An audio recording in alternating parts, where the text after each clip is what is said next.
Ya en este tema que tiene que ver con la secuencia de contenidos que hemos estado trabajando, clasificar las funciones, es importante que entendamos que vamos a trabajar con diferentes tipos de funciones y esa es la parte que vamos a conocer el día de hoy. Tenemos en primera instancia este diagrama, ¿no?, que nos representa pues dicha clasificación. Posteriormente va a explicar de una manera detallada una de estas clasificaciones que ahorita les mencionaré. Este diagrama en el cual tenemos dos clasificaciones generales de una función. La primera son las funciones que nosotros le llamamos algebraicas.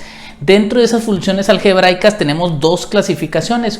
Por un lado, la que es polinomial, ¿sí?, que representa todas estas funciones que tenemos aquí, que es la función constante, la identidad, la función lineal, la cuadrática, que es una función muy conocida y que muy seguramente lo ubicas, y la función cúbica, ¿sí?, con la cual también seguramente has trabajado. Y posteriormente, bueno, la otra clasificación, aparte de la polinomial, dentro de las funciones algebraicas son estas tres: racional, irracional y a trazos. Dentro de algunos temas que posiblemente has visto con anterioridad, quizás te haga sentido la función racional e irracional porque son funciones que comúnmente se trabajan en temas de matemáticas. Si no recuerdas con precisión si lo has visto o no, en próximos videos vamos a estar hablando acerca de esas funciones. Bueno, posteriormente, ya que terminamos la clasificación de funciones algebraicas definiendo estas dos subclasificaciones, ¿no?, vamos a otra clasificación general que son las funciones trascendentes. ¿A qué nos referimos con las funciones trascendentes? Pues vamos a definir estas tres, que es logarítmicas, exponenciales y trigonométricas. Por ejemplo, en el caso de este curso, más adelante vamos a trabajar con funciones logarítmicas o exponenciales, ¿no?, y posteriormente también podemos clasificar dentro de las trascendentes a las trigonométricas, en las cuales muy seguramente recordarás o has visto en la siguiente parte de este video. Vamos a hablar acerca de estas funciones que son polinomiales, ¿no?, y que nos van a estar sirviendo en algunos casos para identificar cierto tipo de ejercicios. Vamos a verlo. Vamos a hablar específicamente de la clasificación que ahorita te comenté en el diagrama anterior. Las funciones polinomiales, habíamos visto que esas funciones se dividen en estas 5 funciones más, que son la constante, la función identidad, la función lineal, la función cuadrática y por último la función cúbica. Antes de hablar de un ejemplo de cada uno de esos tipos de funciones, vamos a explicar algunos aspectos adicionales a las funciones polinomiales. Este tema lo estuviste trabajando en cursos anteriores en el que analizabas diferentes tipos de funciones, inclusive clasificabas de acuerdo a la terminología que una función polinomial va a estar formada por X cantidad de términos que van a depender de acuerdo al tipo de función que estemos trabajando, ¿no? Entonces aquí tenemos una expresión que nos señala precisamente esa característica que te comento acerca de que puede estar formada por n cantidad de términos. La primera de ellas es la función constante. La función constante, básicamente, como su nombre lo dice, la caracteriza por estar igualada a un valor constante, es decir, su resultado en este caso, ¿no?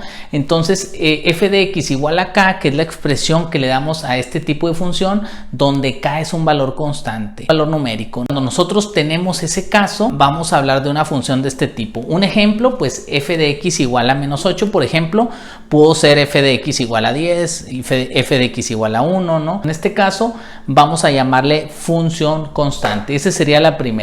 La segunda, la función identidad. La función identidad básicamente se caracteriza por ser una función de grado 1, es decir, vamos a tener igualada la función a una variable, en este caso f de x igual a x, por ejemplo, cuyo exponente de esta variable pues es 1, ¿no? Entonces, cuando sea ese el caso, estaríamos hablando de una función identidad.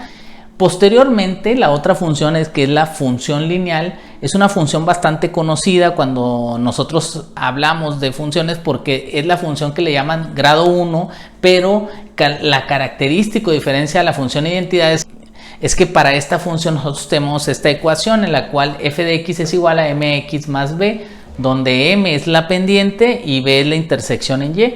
Entender que la pendiente, aquí la restricción es que el valor de m o la pendiente debe ser diferente de 0. Tú dirás, ¿por qué debe ser diferente de 0? Porque si es 0, entonces esta función no sería una función lineal, sino sería una función constante, dado que me quedaría el valor de la intersección. Entonces un ejemplo de una función lineal es la que tenemos aquí, f de x es igual a x menos 8, ¿no? Entendiendo que, por ejemplo, aquí la pendiente vale 1, ¿sí? Entonces cumple con las características de una función lineal. Ese sería el tercer tipo de función. La cuarta sería la función cuadrática. Esta función es muy conocida, muy seguramente por ti en otros temas que por ahí estuviste abordando en cuanto a funciones. Y la característica de una función cuadrática, la representación de una función cuadrática es la siguiente: f de x es igual a x cuadrada más bx más c. Entendiendo que el valor de a, que es un coeficiente que multiplica el término cuadrático, debe ser diferente a 0. ¿Por qué? Porque es el mismo caso de la función lineal. Si esto vale 0, entonces ya no es una función cuadrática, ¿no? No se podría llamar cuadrática. Un ejemplo de una función cuadrática es este ejemplo que tenemos aquí, es f de x igual a x cuadrada menos 8. Tú dirás, esta función no es tan similar a la de acá porque le falta el término lineal. No necesariamente tiene que tener los tres términos para ser cuadrática. Obviamente el término que siempre debe prevalecer para que pueda ser cuadrática pues es el término cuadrático, pero si este término lineal o la constante no están, sigue siendo una cuadrática, como es el caso. Y por último, la función cúbica.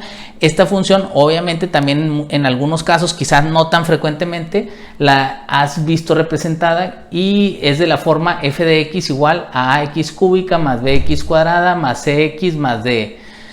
Entonces en esta función igual el término que es a, que multiplica el término cúbico, no puede ser 0, dado que si es 0 pues no sería una función cúbica. Un ejemplo de la función cúbica es f de x igual a 3x cúbica más 5x. Igual que en el principio de la función cuadrática, mientras exista el término cúbico, sigue siendo una función cúbica. Los diferentes tipos de funciones, cada una tiene una característica que la distingue de otra, y es a través precisamente de los ejemplos como tú vas a ir poco a poco comprendiendo, identificando y sobre todo resolviendo ciertos problemas que tengan que ver con funciones. Bien, espero que te haya servido esta información previo a la solución de ejercicios y nos vemos en el próximo video. Adiós.